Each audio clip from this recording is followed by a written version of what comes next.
All right, so we're in section 4.2 now, and we're continuing on with our discussion of historical numeration systems. In the last section, 4.1, we talked about two historical numeration systems, the ancient Egyptian and the ancient Roman systems. Both of those used techniques, kind of primitive techniques that were common for a lot of numeration systems, grouping in particular.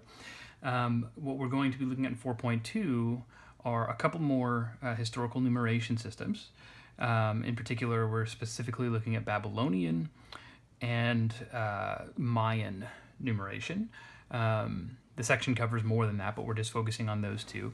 Both of these systems are positional numeration systems. Now, we talked a little bit about positional numeration systems in 4.1. In particular, Hindu Arabic, the system that we use, is a positional numeration system. And we sort of described what that is in the previous section, but I want to give it a more complete definition here. So let's start with that. A positional numeration system is a numeration system in which every symbol in a number conveys two specific things. One, something that we call face value, which is the inherent value of that symbol. And then secondly, place value, the power of the base that is associated with the position that occupies that symbol. So to make that a little bit more clear, let's take a look at this number, which is in Hindu Arabic numeration. That's our system of writing numbers. This is the number 8,321,456,795. And then you see a decimal point here at the end. Each individual symbol that's being used here, let's say the symbol here for the 7. The number 7 has a face value. We recognize it as, 7. This many, if you can see that. So the actual value of the quantity 7 is what we call face value. But then its position in this overall number here also indicates a place value. You notice the 7 appears in the hundreds place. So even though its face value is just 7, its place value gives more specific quantity to that. So this really represents 7 hundreds in that number. Okay, so face value and place value. You're familiar with our system, but like we said before, we really start digging into the Hindu Arabic system in section 4.3. What we want to do now is look at a couple other positional numeration systems that come from kind of far back in history, starting with the Babylonian numeration system. So we talked a little bit about number base before, but I want to mention that as well. Our Hindu Arabic system is a base 10 numeral system. And again, what that means is that each place value is a power of 10. So tens, that's 10 to the first power. Hundreds, 10 to the second power. Thousands, 10 to the third power, and so on. And what we had talked about in 4.1 is that most systems, most numeration systems that used a number base would use 10.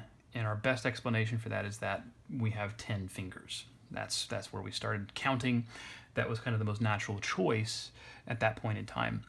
But it's interesting to note that both systems that we're going to look at today are not base 10. The Babylonian numeration system, in fact, used a base 60 positional system. I kind of like to call this a hybrid positional system, and I'll explain what I mean in a moment. But it's a base 60 positional numeration system, and they only use 2 symbols.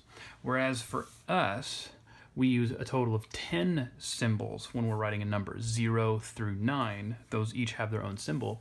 The Babylonian system only had 2. They had a symbol, which looks like this upside down triangle, and that represents the number 1. That's got a face value of 1. And then this, it looks kind of like almost like a little arrow pointing to the left, I guess. That's assigned the face value of 10. Now these symbols, one thing that's worth mentioning here is why they look the way that they do. At that point way back then, the Babylonians are one of the first civilizations that we know about, preceded really just by the Sumerians. And if you go back that far in history, they didn't have pencil, paper, stuff like that. What they used when they wanted to record things, when they wanted to write, numbers, words, whatever, is something called cuneiform script. And basically what that was inscriptions on clay tablets. So what they would do is they would take clay, and when it was wet, they would use these little tools that they would kind of press into the clay in different ways, and it would naturally create shapes kind of like this. So these symbols are kind of natural symbols that arrive from that style of writing, that style of cuneiform script. But there's only two symbols that we need to know for Babylonian numeration. Now, I said before, this is kind of like a hybrid positional system. And what I mean by that is even though it's a base 60 positional numeration system, they also use grouping in groups of 10. And that's really the reason there's two symbols instead of just one here. So let's take a look at some Babylonian numbers and see if we can figure out how to understand them. Notice here I have some 10s and a 1, okay? There's a grouping here of 3 10s and a 1. And then if I keep moving to the left, I have another grouping of 10s and 1s here, okay? Now, because this is a positional numeration system, the position at which this group appears and the position at which this group of symbols appears designates its place value. So this would be the ones place. We can think of it as 60 to the 0 power. Remember, it's a base 60 system, which equals ones place. Okay, this is 60 to the 1st power, which equals the 60s place. Okay, so the symbols here represent groups of 60. The symbols here represent groups of ones. How do we interpret this if we want to write this number in Hindu Arabic form? Well, let's first figure out what the face value of this grouping of symbols is. I have 5 10s and 5 1s. That's 55. But remember, each symbol here represents groups of 60s. So what this really is 55 60s, which we can determine the overall quantity by multiplying 55 times 60. 55 times 60 is 3,300. Okay. Now, over here to the ones place, this grouping which represents ones, it contains 3 10s and 1 1. That's 31 times the place value, which is 1. That's still just 31. Then we want a total. We add all of these together, and we get 3,331. 3,331 is what this Babylonian numeral represents. Okay? Here's a more complicated looking one. And again, we're looking for groupings of 10s and 1s together. So here's a grouping of 10s and 1s. Here's another grouping of 10s and 1s. Then another grouping of 10s and 1s. Okay? So again, if this is the 1s place, this is the 60s place, then what would this place value be? Well, again, remember, it's powers of the base of our numeration system. This 1 is like 60 to the power of 0. This 60 is like 60 to the power of 1. Naturally, we would expect 60 to the power of 2 to be our next place value. 60 squared, that's the same thing as 3,600. So this is the 3,600s place. Okay?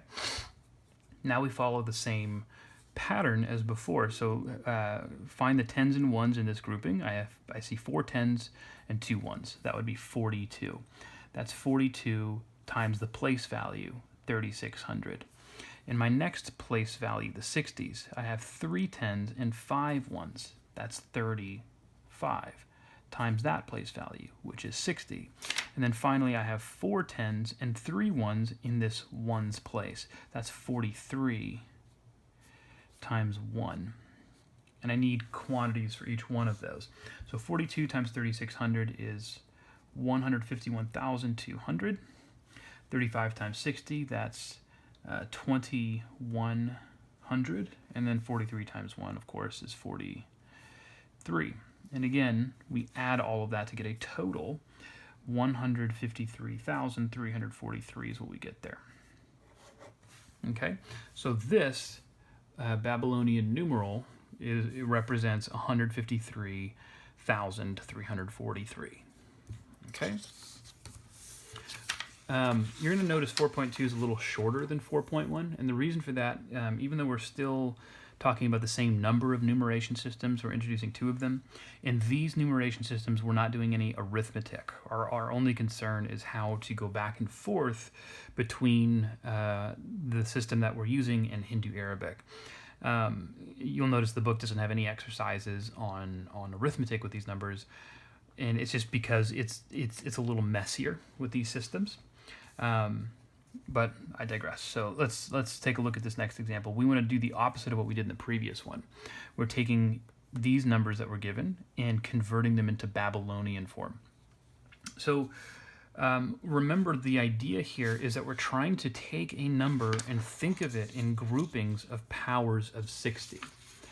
And so down here we saw that the first 3 place values in a Babylonian number are the ones place, the 60s place, and the 3600s place. Now if you take a look at this number, 814, 3600 is too big to fit into this number. So this number is not going to have a 3600s place. If it did, then the face value of the symbol we put there would just be 0. It will, however, have a 60s place and a 1s place, because 60 is small enough to fit into this number. So how then do we determine what the 60s place is going to look like? Well, the idea is to figure out how many 60s can I get in this number, or can I fit into this number? And that sounds just like division. 60 into 814. Okay, now if it's been a while since you've done long division, this is where you're going to need to kind of brush up a little bit. We do the same sort of thing in the sections that are going to follow this one as well. So remember, 60 goes into 81 once. We do some subtraction here, get 21, and then we bring down a digit, 214. And then we go the next step. 60 goes into 214. How many times? Well, it would go in 3 times. 3 times 60 is 180. And then we subtract, and you're going to get 34. Now, way back in elementary school, when you first learn how to do long division, they teach you how to do division with remainders, and they say that this quantity that we have left here, after we've brought down all the digits that are available, we call that the remainder, and we write R34, right? That's how you're taught to do that. And then you're taught afterwards that you can take that remainder and use it to come up with either a decimal or a fraction. And you kind of then forget about remainders because you feel like, well, that's not necessary to bother with anymore. And it turns out, for a lot of the work that we do in this class, it's actually preferable to have remainders after doing division because that remainder means something useful.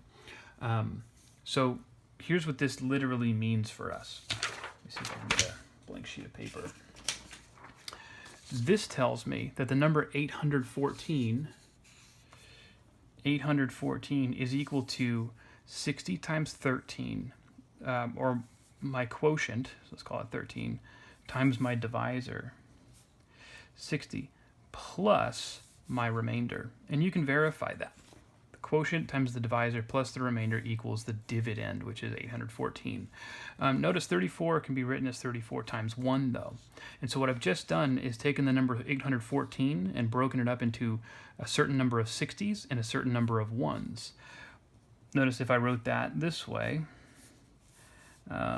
13 times 60 and 34 times 1. This is kind of arranging things vertically the way that we did in this previous example. So what this is telling me is how many 60s I should have and how many 1s I should have in my number. I need a 13 in the 60s place. That's what that says.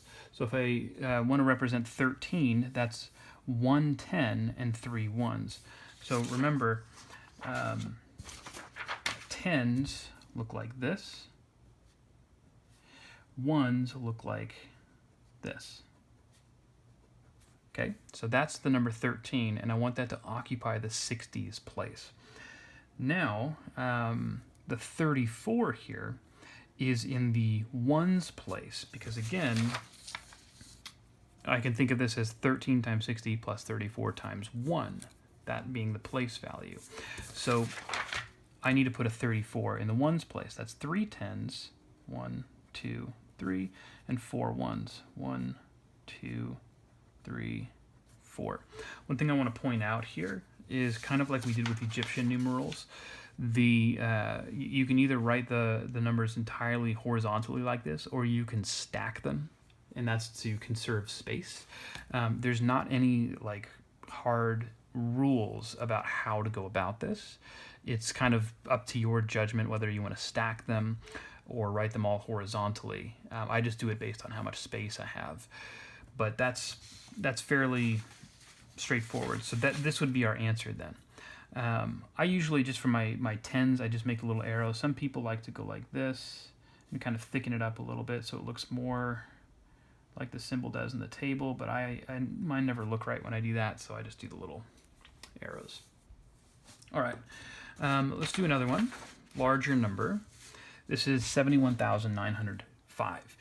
And we want to go through the same process, except this is a larger number. And remember, our first 3 place values that we dealt with when we looked at this example over here were the ones place, 60s place, and 3600s place. The next place value would be 3600 times 60, which is 216,000. That's really big, too big for this number.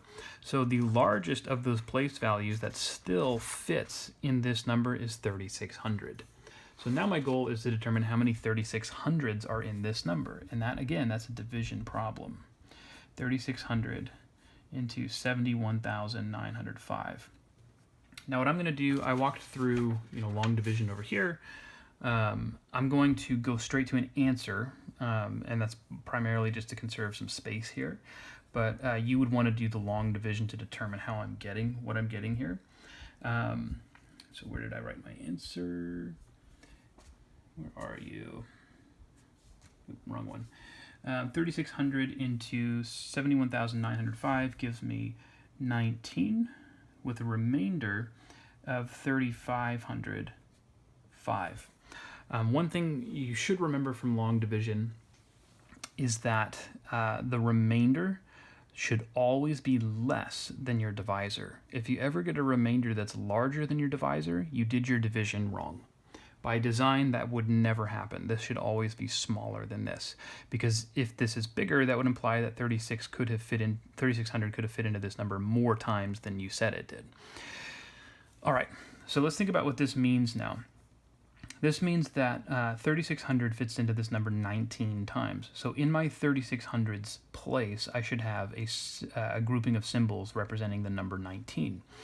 But then I have 3,505 left unaccounted for. And so I'm going to take that remainder and determine how many 60s fit into that number, since that would be the next place value. So I then take my next place value, 60, and divide that into 3,505.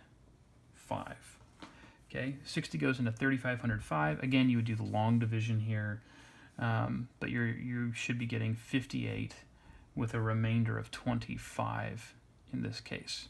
Okay, so that means that in my 60s place, I should have 58, or a grouping of symbols that represents 58.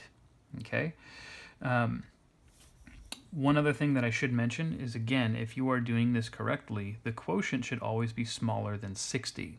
And the reason for that is because if it's larger than 60, then we could have gone up a place value. Notice 19 and 58 are both smaller than 60. What's my remainder here? 25. That's all that's left. And that is smaller than my divisor, as we expected. This is going to tell me how many ones are left in this number. So what this means is that the number that I want to represent in Babylonian is equal to 19 times 3,600 plus 58 times 60 plus 25 times 1. And this gives me the face values that I want to use in each position of my numeral. So now let's do that. I want 19 in the 3600s place. 19 has a single 10 and 9 ones in it. 1, 2, 3, 4, 5, 6, 7, 8, 9. This is the 3600s place, and remember the place values get smaller as we go from left to right. 60s place, I need a 58, a grouping of symbols that represents 58. So that's 5 10s and 8 1s. So let me do that next. 1, 2, 3, 4, 5, and 8 1s. 1, 2, 3, 4, 5, 6, 7, 8. And then finally, in my ones place, I should have a grouping of symbols with a face value of 25. 2 10s, 5 1s. 1, 2, 1, 2, 3, 4, 5. Much bigger, but that's kind of what we expected to see because the number itself is much larger than the previous example. So we have 3 place values that we needed to use here. Okay, one more example, and this example is going to reveal something interesting about the Babylonian numeral system, something that's really a deficiency in the system. So same process. This number is big enough to fit 3600 into it. It's going to have some 3600s that fit, but the next place value, 216,000, is too big. So I'm going to start by dividing this by 3600 like we did in the previous example. 25,231. Okay, so again, I'm going to kind of blow through the division quickly. 3600 into 25,231 is 7 and leaves me with a remainder of 31. Now here's what's interesting about this example. Go back to the previous one. When we got a remainder, the remainder was a relatively large number, and 60 fit into that number, 60 being the next place value. So I then took that number and divided it by 60. 31 is smaller than 60. So after I've accounted for all the 3600s in this number, all 7 3600s, I'm not left with any 60s. I am left with 31 1. So one way I could write this is that this number is equal to 7 times 3600. How many 60s are left after that? Well, none, because 31 is too small. So 0 times 60. And then 31 ones is what's left. 31 times 1.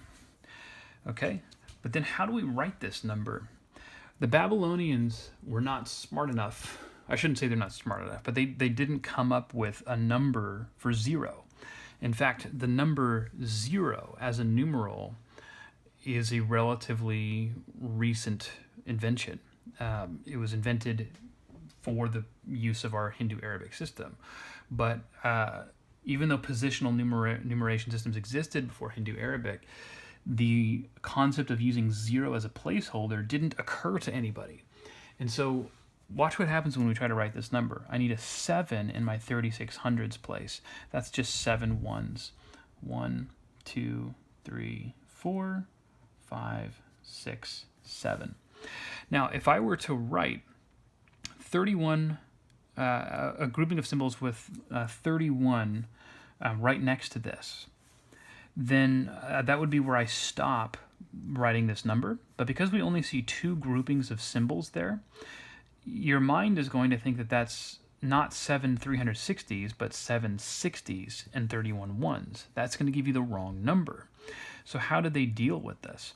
Well, 31 ones, what I'm going to do is kind of leave a little blank space where my 60s place would have been, and then do my 3 10s and my 1 1 to represent 31 there. Okay, so because I've put a little space there, this can be thought of as the 3600s place, and this can be thought of as the ones place instead of the 60s place, which is kind of this blank spot. That's obviously not a great compromise, because if you're not a terribly neat writer, and remember, all of these would have been pressed into clay tablets, so it's not quite the same as writing on paper. If you're not careful to leave a decent enough amount of space, you can convey the wrong number here. So this is a very important deficiency that you need to know about for the Babylonian system. Okay, I'm going to end this video here, and in the next one we're going to talk about Mayan numeration.